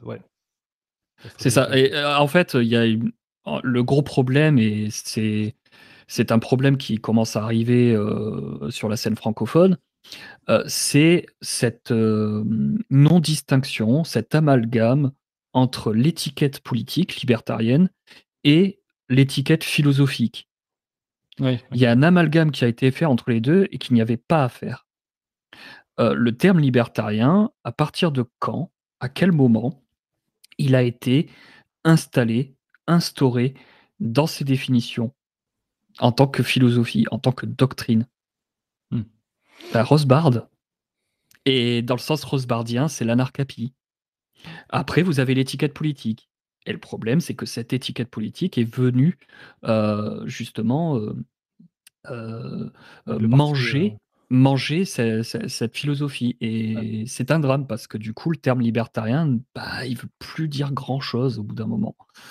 Et je vois qu'il y a Laurent aussi dans les auditeurs. Voilà, avec Laurent et les autres, on essaye de se battre pour essayer de contenir ce mot-là le plus possible. Et donc, oui, on égratigne un peu Milei au passage, mais je pense que ça fait partie de l'honnêteté intellectuelle de dire que le libertarianisme, par héritage de Rothbard, c'est ça, ce sont ces fondements-là. Et sur ces fondements-là, du côté rothbardien, parce qu'en plus Milei quand même le cite, donc s'il le cite, c'est qu'il l'a lu normalement, et bien même au niveau rothbardien, Milei, malheureusement, il faute. Voilà. Oui, c'est vrai. C'est vrai que depuis que le Parti libertarien américain a, en tout cas, officialisé le fait qu'il y avait des minarchistes et des anarcapes au Parti libertarien, le mot libertarien est devenu ce que toi t'appelles le libertarien politique. Et encore là, il restait plus ou moins contenancé, on va dire. Mais plus ça va et plus... déjà aux États-Unis, au Parti libertarien, il y a des personnes qui sont même pas minarchistes. Oui. Et là, c'est en France, on commence à dire qu'un Éric Ciotti est libertarien, on est un peu dans la merde. Parce qu'il y aura carrément des ouais, ça, c'est ça qui est fou, quoi. C'est un peu le danger, c'est vrai. Moi, je dirais même, à partir du moment où on dit qu'un minarchiste est libertarien en France, c'est déjà une erreur, mais... Ouais, c'est déjà pas mal, hein, j'ai envie de dire. Enfin, moi, ça me va perso, je comprends qu'on puisse... Ça dépend même de la posture du minarchiste en question, puisque oui, je ne sais pas qu'après il y a le minarchiste minimal. J'ai vu la distinction être marquée. Je ne sais plus si c'était un podcast avec Laurent ou avec un autre intervenant chez Le Guise, mais entre un minarchiste absolutiste entre guillemets et un minarchiste réductionniste, il y a déjà une marge. Ouais, d'accord. Oui, alors c'est minarchiste déontologique. C'est-à-dire qu'une différence entre l'État est un mal nécessaire et l'État est un mal nécessaire pour le moment. Ah oui. Ça fait pour le mal faisant une grande différence. Par exemple, au Pélib, dans les statuts, c'est bien marqué. C'est bien marqué quoi exactement? Excuse-moi. C'est marqué qu'on vise la réduction de l'État au maximum possible, le maximum étant 0. Ah oui. Ouais. Jusqu'à ce qu'on atteigne 0 si 0 est possible. Voilà. Et ça, c'est... Et vous voyez, je suis anarchap, je suis soi-disant méchant gourou, mais moi, ça me va, ça. Oui, au moins, parce que c'est cohérent. C'est cohérent, c'est cohérent philosophiquement. Le truc, c'est que quand tu es minarchiste déontologique, donc qui pense que l'État est nécessaire, point. D'accord. T'es pas minarchiste, t'es libéral classique, quoi, en fait. C'est tout. Enfin, il n'y a pas de distinction possible entre les deux. Oui, tu Pour certains, rien de voir. juste très libéral, mais tu n'es pas libertarien. Ouais. Ouais, voilà, et pourquoi pas, hein, pourquoi pas, après tout, on se heurtera sur certains points, mais pour moi, il me semble important, enfin, en tout cas, il me semblait, maintenant, aujourd'hui, je pense que c'est peut-être un peu mort, mais il me semblait important, il y a encore quelques mois, d'essayer de sauvegarder ce terme-là de libertarien, mais bon, je vois bien que qui sommes-nous, avec nos petits auditeurs, pour faire le poids contre la vague médiatique, parce que ce sont surtout quand même les médias qui amalgament tout le monde. Donc, va falloir faire avec. Mais voilà, en tout cas pour Milei, il y a de bonnes choses, notamment au niveau économique, macroéconomique, mais il ne faut pas oublier que le libertarianisme, encore une fois, c'est une philosophie du droit, et que de ce point de vue-là, il y a quand même des choses qui tâchent, et qu'il aurait été, encore une fois, facile d'éviter. Je fais juste une réflexion. Je vois que TNRX a posté plusieurs commentaires. N'hésite pas à intervenir oralement. Ah oui, sur les BRICS. Du conflit russo-ukrainien et des BRICS. Il y avait une question sur le Doge rapport à Trump et Musk. Et son dernier commentaire qui est tout frais, c'est l'idéalisme libertarien en France est encore plus impossible que dans les autres pays d'Occident, car si un minarchiste voyait le jour, ici, ce serait une avancée considérable. Bon, là, c'est pas une question, c'est une réflexion. Ouais. Sur cette réflexion-là, excusez-moi, tu as des choses à dire, TNRX, donc n'hésite pas à intervenir. Je vais juste répondre là-dessus parce que justement, j'avais été l'un des premiers sur YouTube à faire une vidéo sur Milei et sur la culture, en fait, sur la vague culturelle, parce que moi, c'est ça qui m'intéressait, c'est pas le personnage. Le personnage, je suis pas un idolâtre, je m'en fous du personnage. Par contre, la culture, oui. Et en fait, oui, aujourd'hui, le libertarianisme et même le libéralisme un peu radical, un peu énervé, en France, c'est mort. Pourquoi c'est mort? Parce qu'il n'y a pas cette culture. Et c'est pas juste entre tweetos qu'on va faire qu'on va changer grand chose. Enfin, si, on peut changer les choses en produisant. Mais il faut qu'il y ait justement cette part nécessaire d'individus qui culturellement aiment la liberté. Et tu penses qu'en Argentine, c'était plus le cas, par exemple? Oui. Bah oui, parce que Milei, ça fait plus de 10 ans déjà qu'il fait ça. Il a quand même construit cette contre-culture, ou est-ce qu'elle existait avant?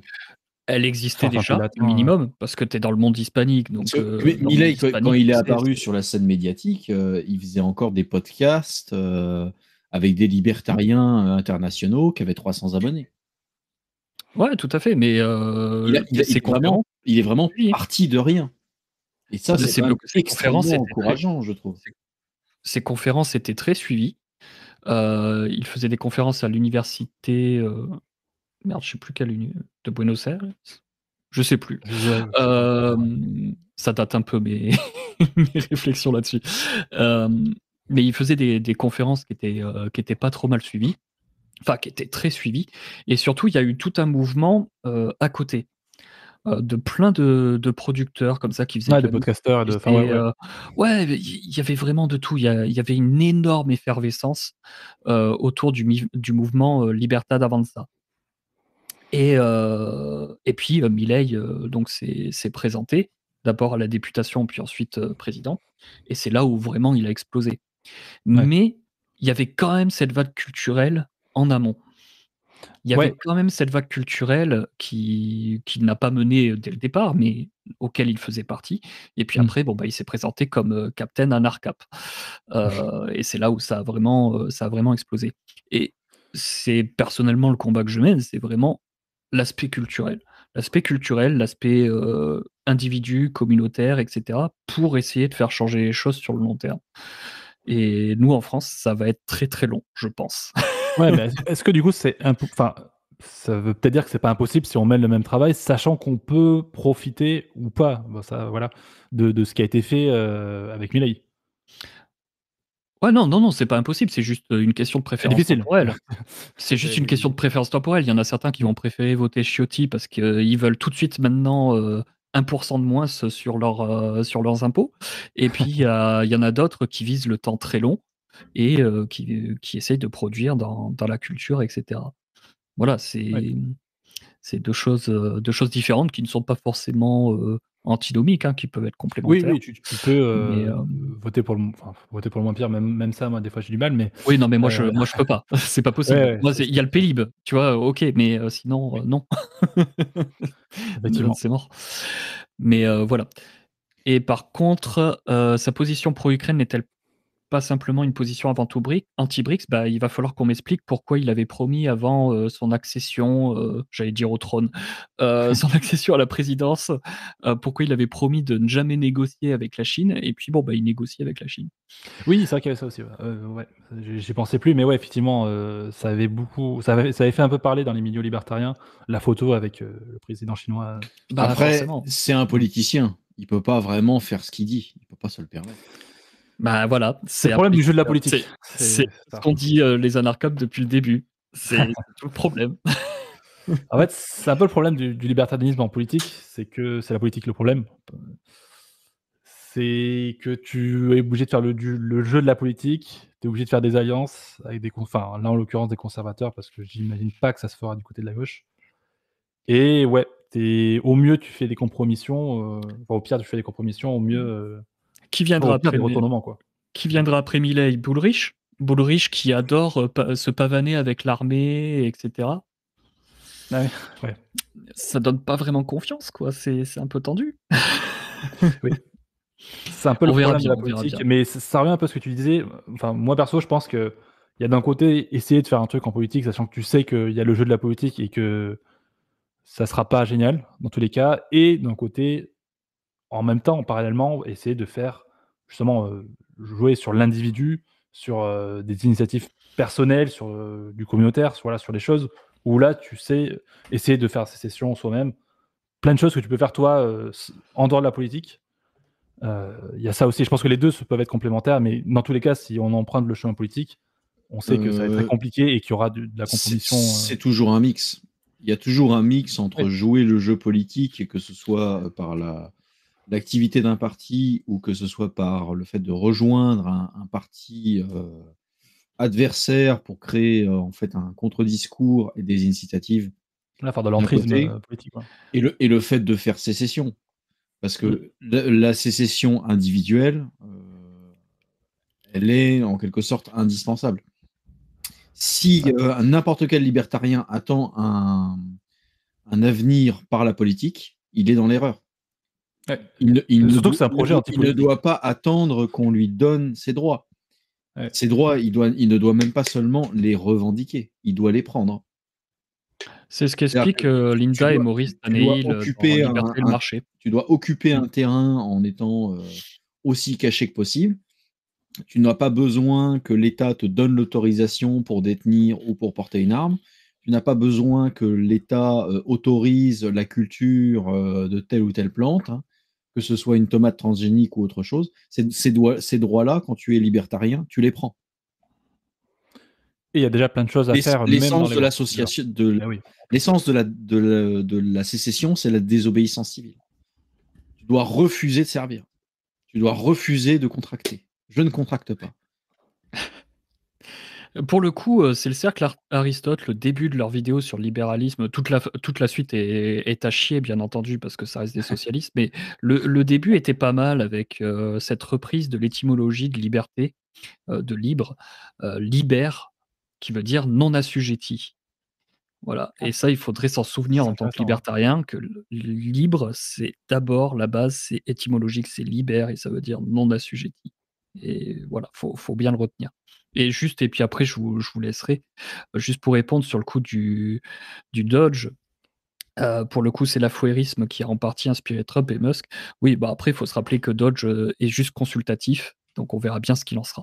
Ouais, faut voir ce qu'il en est de ce truc-là, mais voilà. Attention.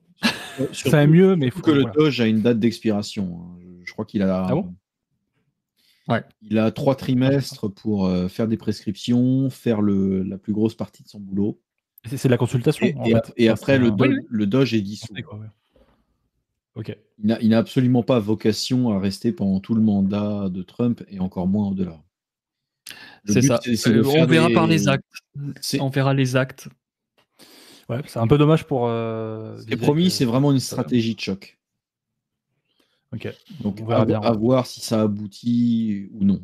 Ça va être assez binaire. C'est ça. Bon, allez, je vous laisse, je vais pas monopoliser la parole. Mais merci beaucoup en tout cas pour ton intervention. Merci à vous et puis je vous souhaite une très bonne soirée. Merci, bonne soirée. Alain. À bientôt, j'espère. Salut. Yes. Salut. Je sais pas s'il y a d'autres personnes qui voulaient intervenir. Je sais que Vadib t'as pris Enfin, je t'ai accordé le truc, la parole. Oui, bonjour. Je sais pas si vous m'entendez bien. Ouais, c'est nickel. Bon, bah parfait.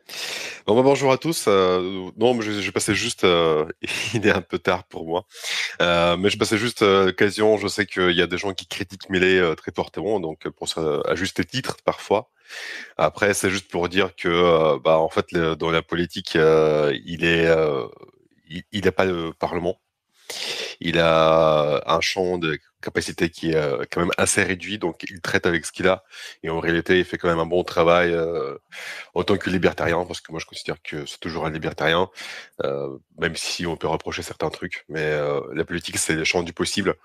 Et là, justement, on a échangé avec Lila Lemoine dans le cadre de l'Alliance des partis libertariens et un autre bras droit. Donc on a échangé avec eux, ils ont donné un petit peu des insights. Ils disaient, ben voilà, il y a des choses qui sont prévues toujours, juste qu'on n'a pas eu l'occasion de le faire parce qu'on est obligé de faire des alliances au Parlement.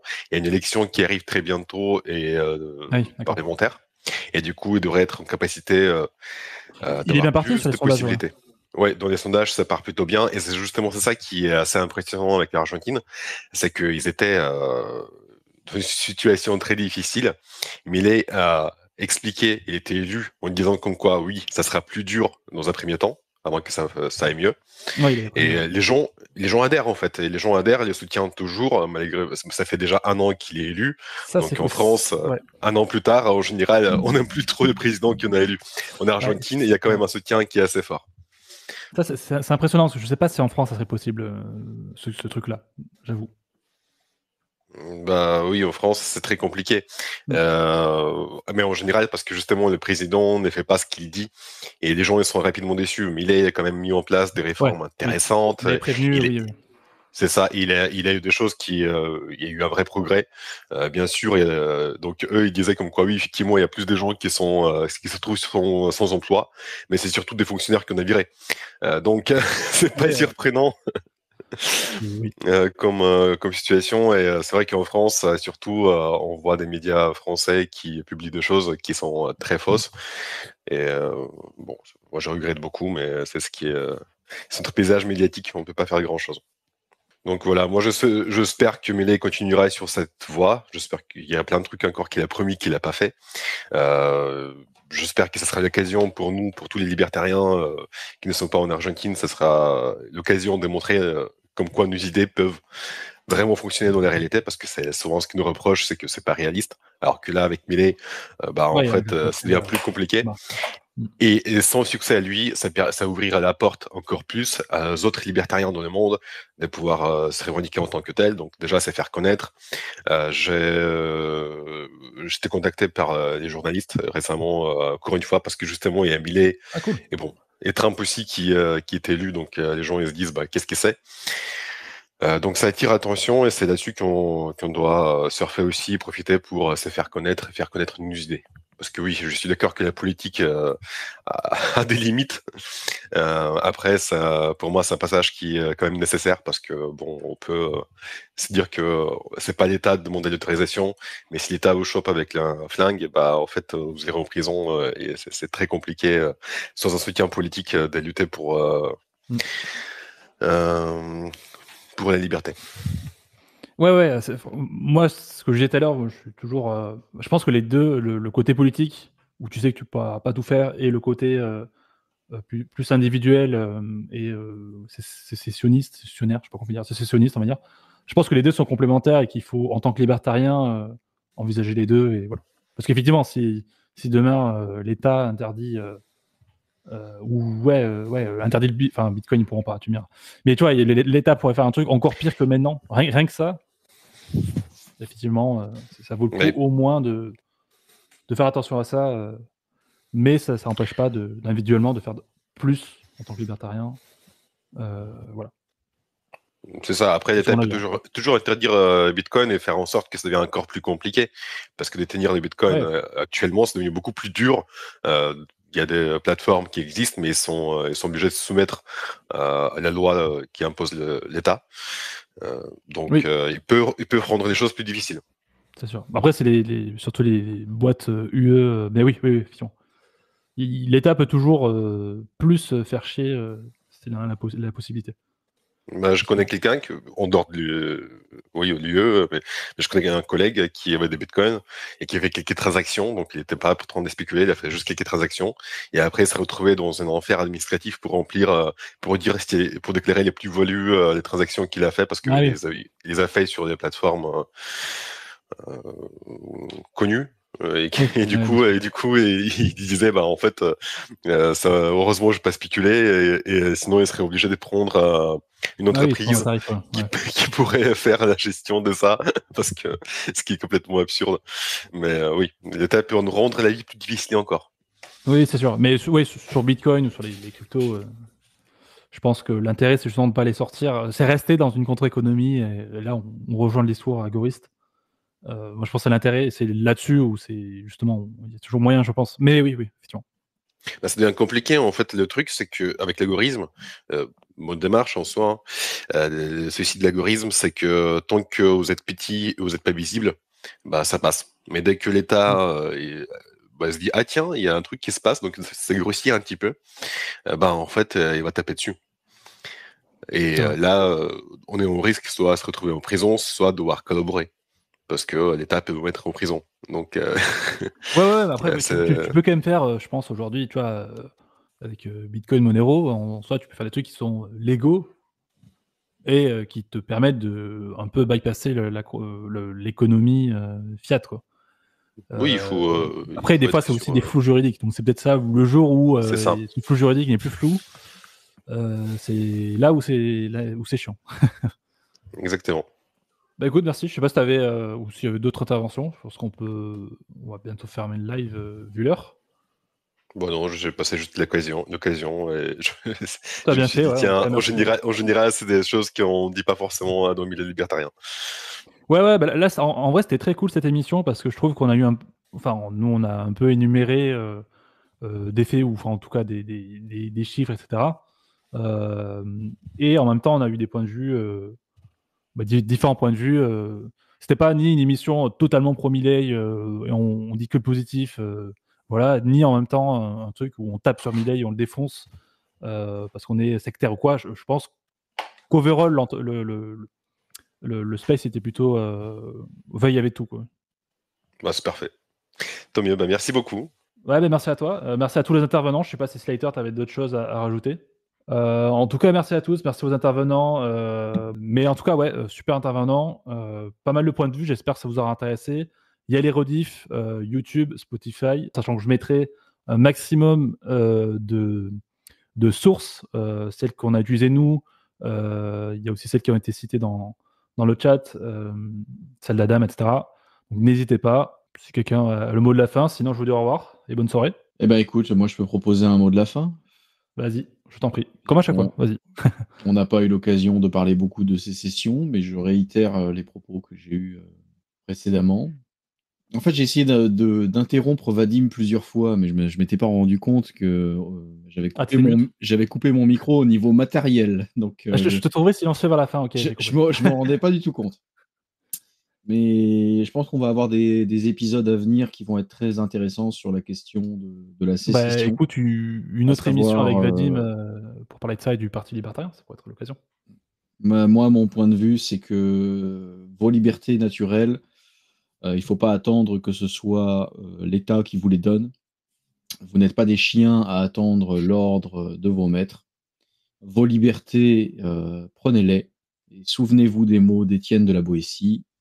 Soyez résolus à ne plus servir, et vous voilà libre. Écoutez, on se dit au revoir sur ces belles paroles. Et pourquoi pas une prochaine émission justement sur un des sujets qu'on a vaguement abordé, qu'on a dérivé. Notamment celui-ci, ça peut être super intéressant. Merci à tous et bonne soirée. Salut. Bonne soirée.